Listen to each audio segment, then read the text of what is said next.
Hey everybody, welcome to my RV7 / Pete and Pole Air Camper YouTube channel.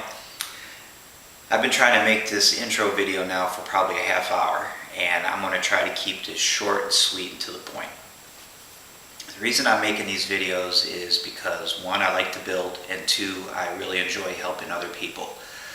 So these videos will show you how I am building my airplane. Now, I'm not saying that I'm an expert, because I'm not, and I'm not saying that the way that I've built my airplane is the way that you should build yours. These are just for entertainment purposes. Maybe when you watch these, it will spark some ideas in your own mind on ways that you want to build your airplane. The other reason I'm making these videos is because I need help building my RV7. I can build the airplane myself. Financially, it would take a very long time to do it. I would rather not wait a very long time because I want to use this airplane as a platform to travel around the country and help other people with their aircraft projects or with their aircraft maintenance. So in order for me to do that, I've set up a GoFundMe page and an Amazon wish list, and those links will be in the description of all of these RV videos. So if you feel moved enough when you watch these videos, if they've helped you and you feel motivated in return to help me, I'd appreciate your donation or your purchases from the wish list. So that's it. That's the mission of the airplane. Like I said, I'd like to use it as a platform to travel to people. They can reach out to me and say, hey, I'm building an RV, whatever. I'm building a Pete and Pole air camper. I'm building a Stoll type airplane. I have a certified airplane that I need some help with, whatever it is. I would like to be able to fly to their shop, to their hangar, and be with them real time, hands-on, and try to help them as best I can. I might not be able to help.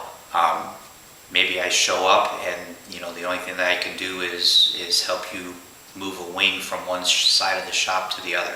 I'm okay with that. So that's the idea. And as a little thank you, as little as it is, this is an RV7 elevator skin, and if you make a donation or you purchase something from my wish list, I'd like to add your name to this skin, and ultimately, hopefully, I'll have it full of names, and those names and the skin will be mounted at my hangar, what I call Wall of Honor, just as a little recognition that these people were nice enough to help me with my project. So that's it. Again, these are the RV7 videos. You might be interested in checking out my Pete and Pole Air Camper videos as well. But that's it. All right, that's enough yip yap for now. I say we get to building some RVs.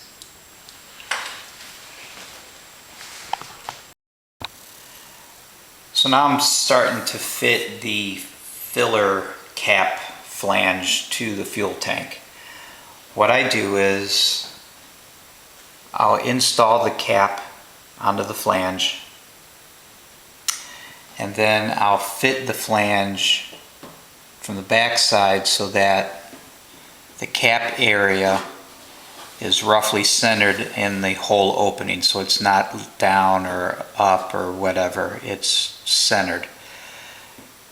The other thing that I like to do is I'll bend these flanges ever so slightly to fit the contour of the tank. Now, supposedly these are bent from vans when you receive them, and they are, but I don't think they're correct, and they seem to be bent kind of odd. They don't fit very well in my opinion.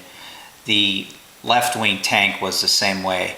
I had to custom bend this flange a little bit to get it to fit nicer on here. Let me see if I can move this. So on the back side, hopefully this is still somewhat in focus. Try to get rid of that glare.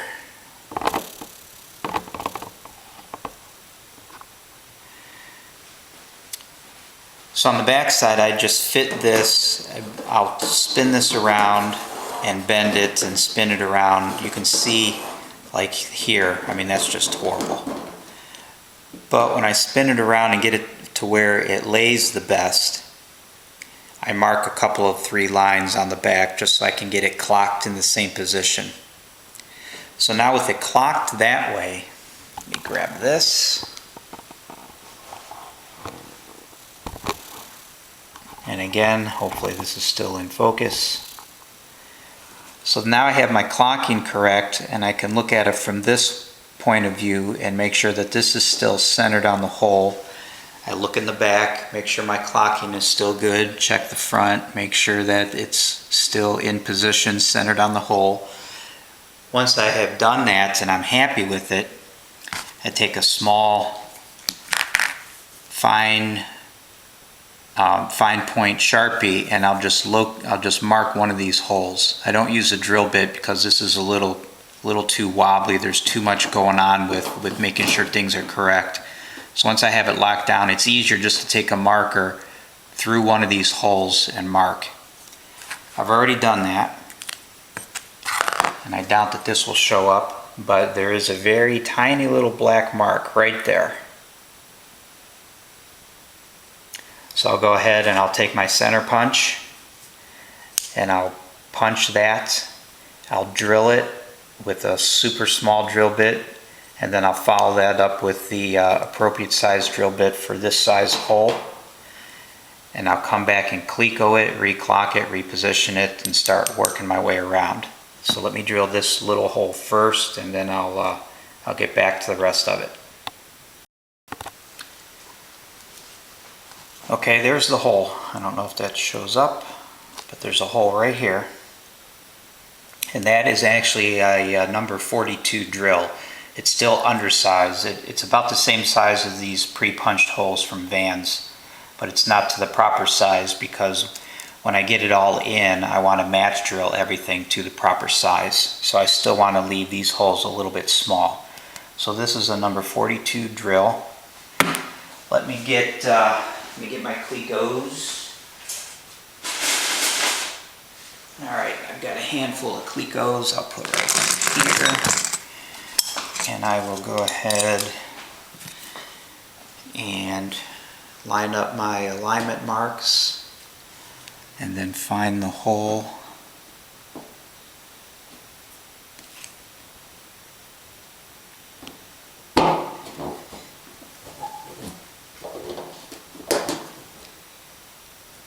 That might be a little too small because it's pinching the cleco.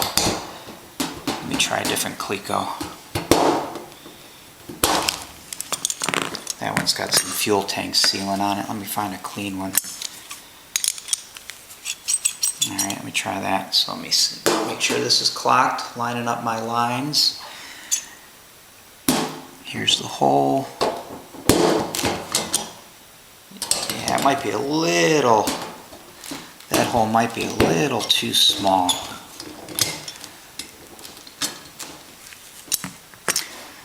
So I'm going to change that out to the next size bigger, which will be a number 41 drill. I think that'll be about right. So now, all I need to do is rock this back and forth on this cleco. The cleco obviously is the pivot point at this point.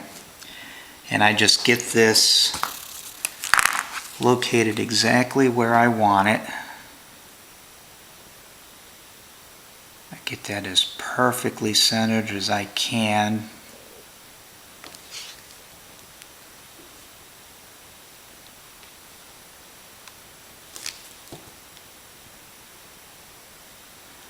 Right about in there looks good. A little bit of a gap here, a little bit of a gap. So I'm going to call that good, right about there. I'm going to mark another hole.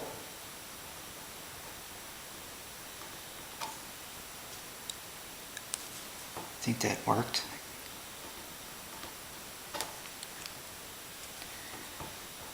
Should probably use a marker that has ink in it. So that looks about right. And again, I'll do the same thing. I'll take this off, drill a center punch it, drill it with a small bit, and then drill it with the slightly bigger bit. which is now going to be a number 41. Alright, I might as well show you an example of what I do next after I have my hole marked. So this is my small drill bit. This is like a number 52, 50, 52, something like that, 49, whatever, something small. Something that will fit into the center punch mark really well. So I got my couple pieces of wood. I've got this piece and this piece so that I can lay this on without any interference, rocking or anything. Before I do that,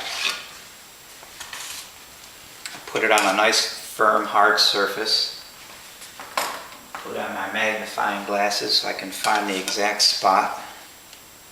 And I'll just center punch that little black dot that I made with the Sharpie. Now I can use my wood to hold that up off of the metal table.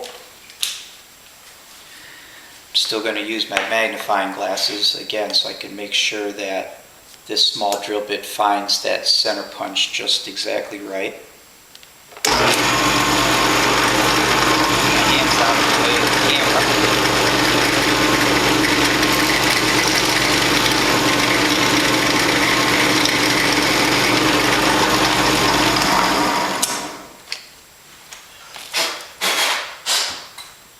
Now I can go up to the number 41 drill.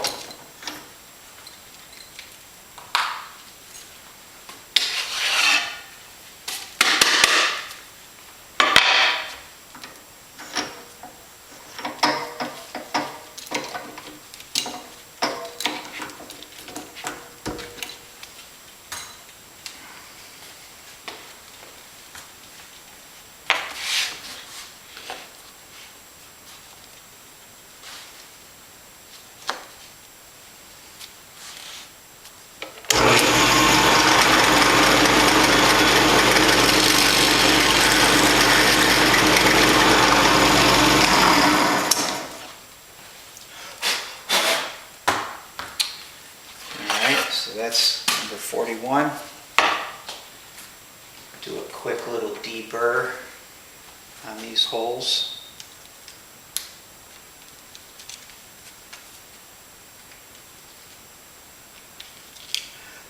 Alright, go back over, head back over to the fuel tank and see what we've got now. Alright, it's a slightly different camera angle because I've changed tripods. So here we are back at the tank, and I'm going to go ahead and grab a couple of Clecos and fit this back in.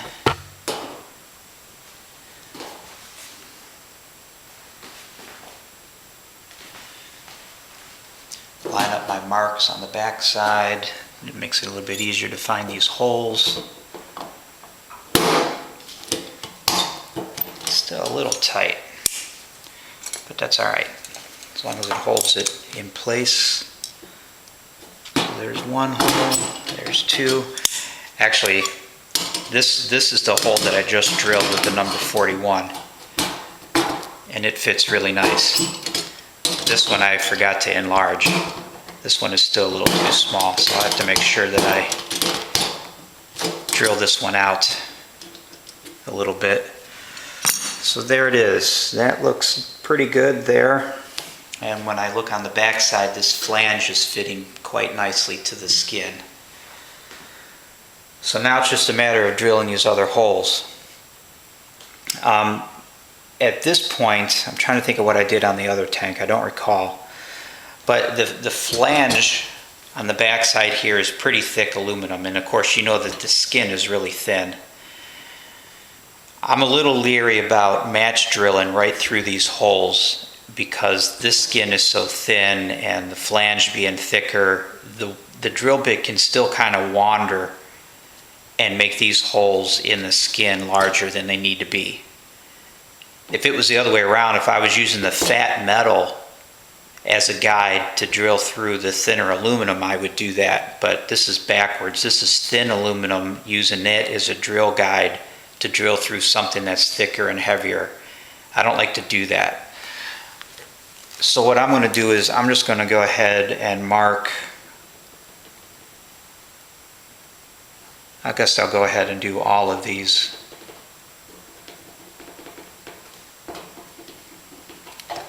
And then I'll center punch them, drill them out to the number 41 drill size, and then I'll fit it back into here with the clecos and then match drill it to the final size. I believe that's what I had done with the other one on the other wing. So those are all marked. Take it out, same procedure, center punch it, small drill bit, larger drill bit, deburr, bring it back over, fit it again. All right, let's see what happens.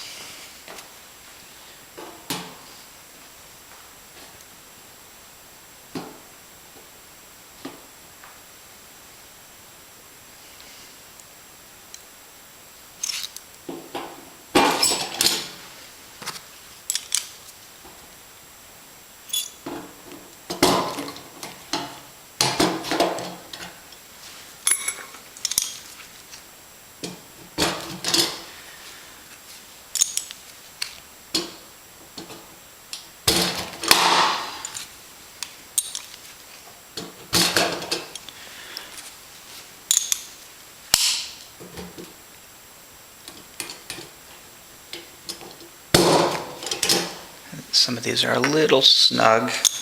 That's all right. They still need to be match drilled to final size. So basically, as long as I can get the clecos in without too much trouble, I'm all right.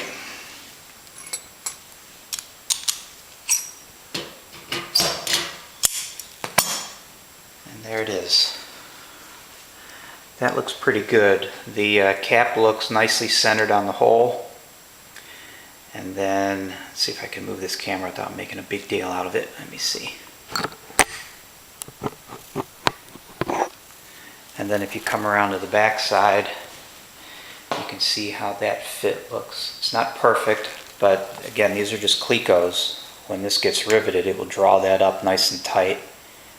And there's going to be fuel tank sealing in here anyway. But that looks quite nice. So now I'll take the clecos out one at a time.